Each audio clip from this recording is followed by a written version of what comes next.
اعوذ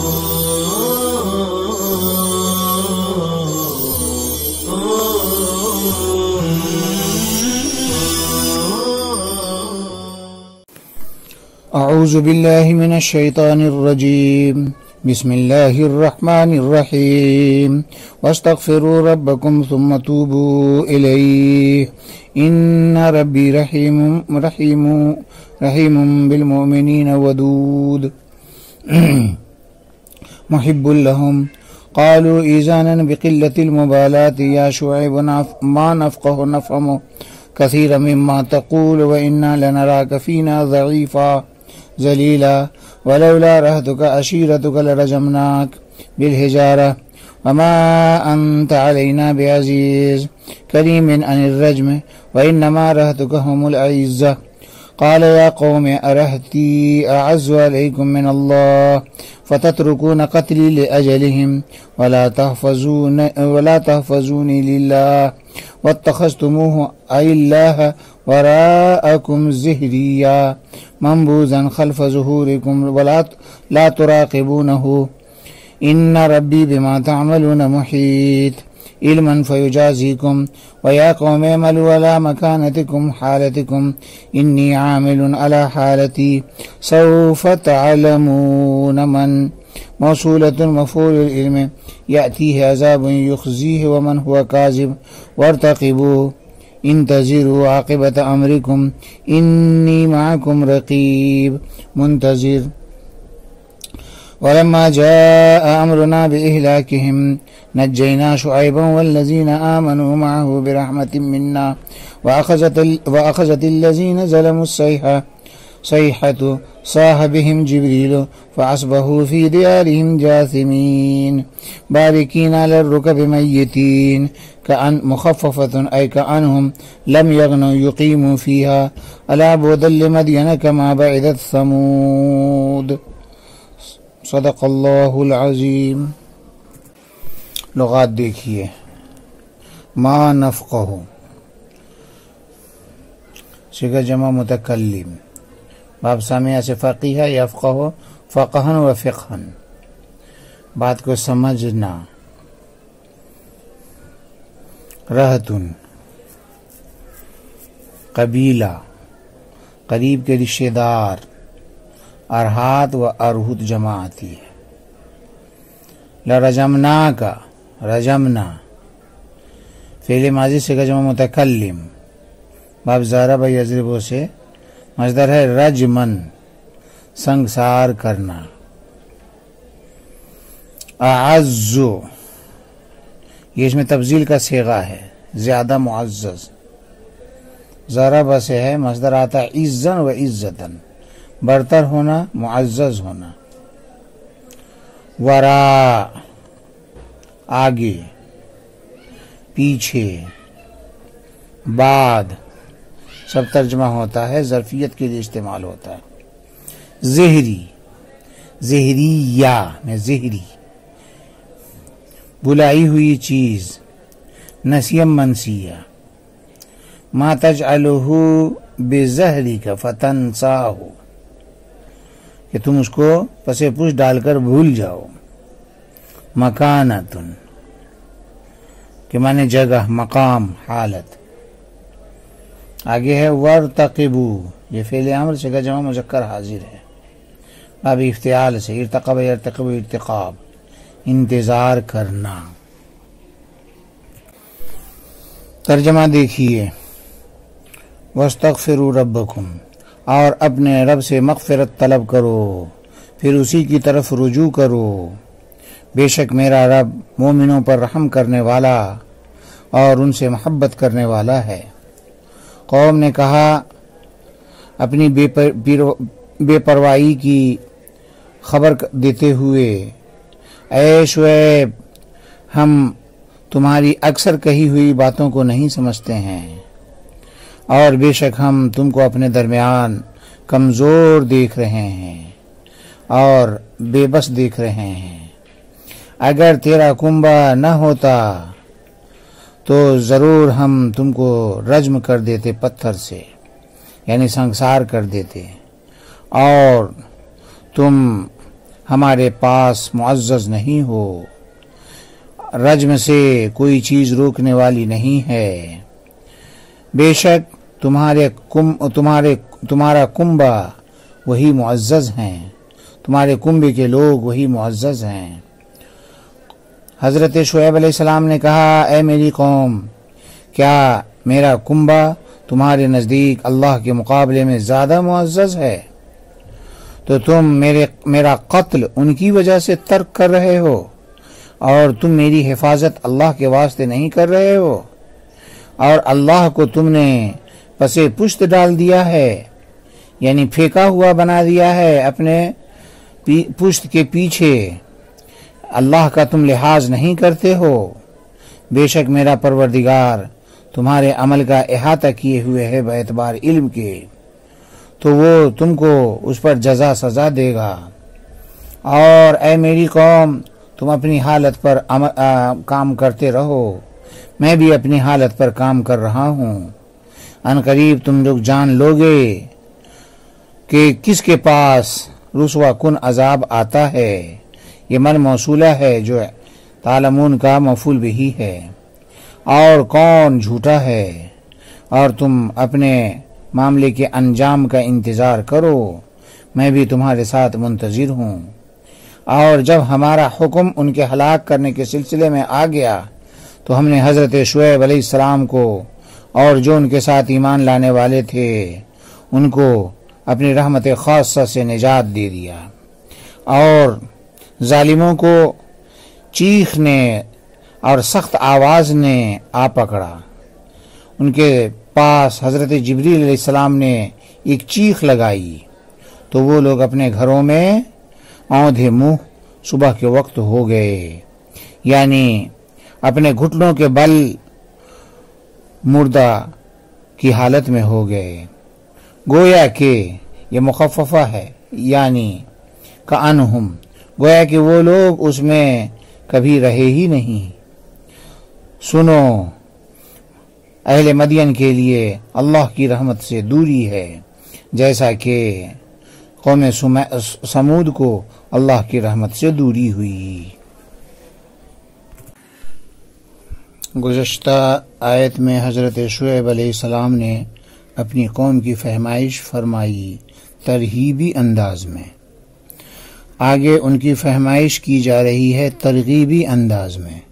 چنانچہ ارشاد ہے کہ وَاسْتَغْفِرُوا رَبَّكُمْ ثُمَّ تُوبُوا إِلَيْهِ إِنَّ رَبِّي رَحِيمٌ بِالْمُؤْمِنِينَ وَدُودٌ مُحِبٌّ لَهُمْ، کہ اپنے رب سے مغفرت طلب کرو پھر اسی کی طرف رجوع کرو، بے شک میرا پروردگار مومنوں پر بڑا مہربان اور ان سے بہت ہی زیادہ محبت کرنے والا ہے۔ یعنی رب سے اپنے گناہوں کی معافی مانگو اور اس کی طاعت و عبادت میں لگ جاؤ، یعنی ایمان لے آؤ، کیونکہ ایمان سے سب گناہ معاف ہو جاتے ہیں سوائے حقوق العباد کے۔ اور مومنوں پر مہربان ہونے کا مطلب یہ ہے کہ انسان کیسا بھی مجرم ہو، جب صدق دل سے اس کی بارگاہ میں رجوع ہو کر معافی چاہتا ہے تو وہ اپنی مہربانی سے معاف کر دیتا ہے، وہ گناہوں کو معاف کر کے طاعت کو بھی قبول فرماتا ہے۔ یہاں پر ودود سے غیر مبالغہ ہے، یا تو فاعل کے معنی میں ہے تو محب لہم اے محب لہم، مفسر علام نے اے محب لہم کہہ کر اسی صورت کو اختیار کیا ہے۔ یا مفعول کے معنی میں تو اس صورت میں معنی یہ ہوگا کہ اللہ کے بندے اللہ سے محبت کرتے ہیں، تو اس اعتبار سے اللہ محبوب ہوا، تو مفعول کا معنی ہوا۔ اللہ سے محبت کرنا اس کے اوامر کو بجا لا کر اور نواہی سے اجتناب کر کے ہے، اس اعتبار سے اللہ کے بندے اللہ سے محبت کرتے ہیں۔ آگے فرمایا گیا قالوا ایذانا بقلة المبالات یا شعیب ما نفقه نفهم كثيرا مما تقول وإنا نراك فينا ضعیفا ذلیلا، کہ قوم نے بڑی لاپرواہی کا اظہار کرتے ہوئے کہا کہ اے شعیب، ہم تو تمہاری اکثر باتوں کو نہیں سمجھتے ہیں اور ہم تو تم کو اپنے درمیان کمزور اور ذلیل دیکھ رہے ہیں کہ تمہارے پاس کچھ بھی قوت و طاقت نہیں ہے، تو کمزور ہو کر بھی سارے لوگوں کو دشمن کیوں بنا رہے ہو؟ کیا ان سے مقابلہ کی تمہارے اندر ہمت ہے؟ اور یہ جو کہا ما نفقہ، یہ کہنا یا تو اس وجہ سے تھا کہ وہ لوگ حضرت شعیب علیہ السلام کی نصیحت کو بالکل دھیان دے کر نہیں سنتے تھے۔ ظاہر ہے کہ جب دھیان ہی نہیں دیا تو کیا سمجھیں گے، اس لیے کہا ما نفقہ۔ یا ما نفقہ ان کا کہنا تحقیراً ہے، تحقیراً اس طرح کی بات کہی کہ تم تو بکواس کرتے ہو، جو باتیں تمہاری زبان سے نکلتی ہے سب بے معنی ہوتی ہے، بکواس ہوتی ہے، جو سننے سمجھنے کے قابل نہیں، ورنہ حقیقت تو یہ ہے کہ سمجھتے تو وہ سب کچھ تھے، لیکن بوجہ عناد اور حق پوشی کے لیے ایسا کہتے تھے، اور ہمت توڑنے کے لیے کہ تیری بات نہیں سمجھتے ہیں۔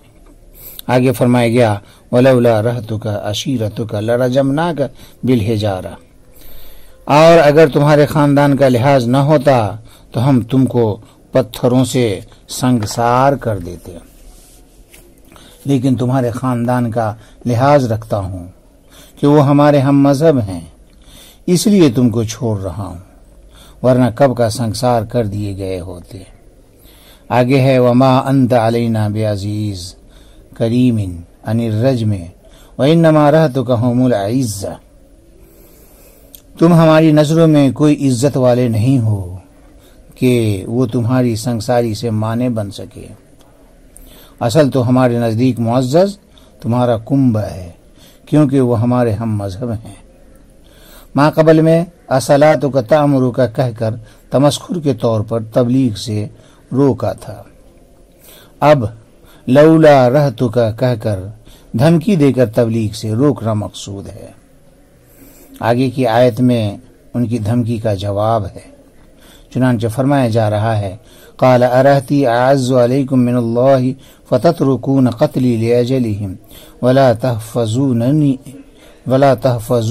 للہ، کہ حضرت شعیب علیہ السلام نے کہا کہ کیا میرا کنبہ تمہارے نزدیک اللہ سے زیادہ معزز ہے کہ تم مجھے قتل کرنا ان کے لحاظ میں ترک کر رہے ہو اور میری حفاظت اللہ کے واسطے نہیں کرتے؟ جواب کا حاصل یہ ہے کہ تم جو میرے کنبے کا لحاظ کر کے کہہ رہے ہو کہ ان کی وجہ سے ہم تم کو چھوڑ رہے ہیں، اس سے تو یہ ظاہر ہوتا ہے کہ تمہارے نزدیک ہمارے کنبے کا اللہ کے مقابلے میں زیادہ مقام و مرتبہ ہے، اس لیے اس کا تو تم پاس و لحاظ کر رہے ہو، اور جس اللہ نے مجھ کو رسول بنا کر بھیجا اور سچائی کی نشانی بھی مجھے دی، اس کا پاس و لحاظ بالکل نہیں کر رہے ہو۔ آگے فرمایا گیا وَاتَّخَذْتُمُوهُ اللَّهَ وَرَاءَكُمْ ظِهْرِيًّا مَنْبُوذًا خَلْفَ ظُهُورِكُمْ لَا تَرَاقَبُونَهُ، اور اللہ تعالیٰ تم کو اور اللہ کو تم نے پسے پشت ڈال دیا، وَاتَّخَذْتُمُوهُ اے اللہ، اور اللہ کو تم نے پسے پشت ڈال دیا اور اس کا لحاظ نہیں کیا، بلکہ اسے پسے پشت پھینکی ہوئی چیز کی طرح بنا لیا۔ ایسا نہیں کرنا چاہیے، کیوں؟ اس لیے کہ یاد رکھو ان قریب تجھ کو اس کا خمیازہ بھگتنا پڑے گا۔ یہاں وَاتَّخَذْتُمُوهُ ہو مفعول اول ہے، الظہریہ مفعول ثانی ہے، اور وراءکم یہ اس کا ظرف ہے، اتخذتم کا ظرف ہے۔ آگے فرمایا گیا ان ربی بما تعملون محیط علما فیجازیکم، کہ بے شک میرا رب تمہارے اعمال کو علما احاطہ کیے ہوئے ہے، تمہارا کوئی بھی عمل اس سے مخفی نہیں، اس لیے اس کے مناسب جزا سزا دے گا۔ آگے فرمایا گیا وَيَا قَوْمِ اعْمَلُوا عَلَىٰ مَكَانَتِكُمْ حَالَتِكُمْ إِنِّي عَامِلٌ عَلَىٰ حَالَتِي سوف تعلمون من موصولة مفعول العلم یاتیہ عذاب یخزیہ ومن ہوا کاذب، کہ اور اے میری قوم تم اپنی حالت پر اپنا کام کیے جاؤ، میں بھی اپنا کام کرتا ہوں اپنی حالت پر، ان قریب تم لوگ جان لو گے۔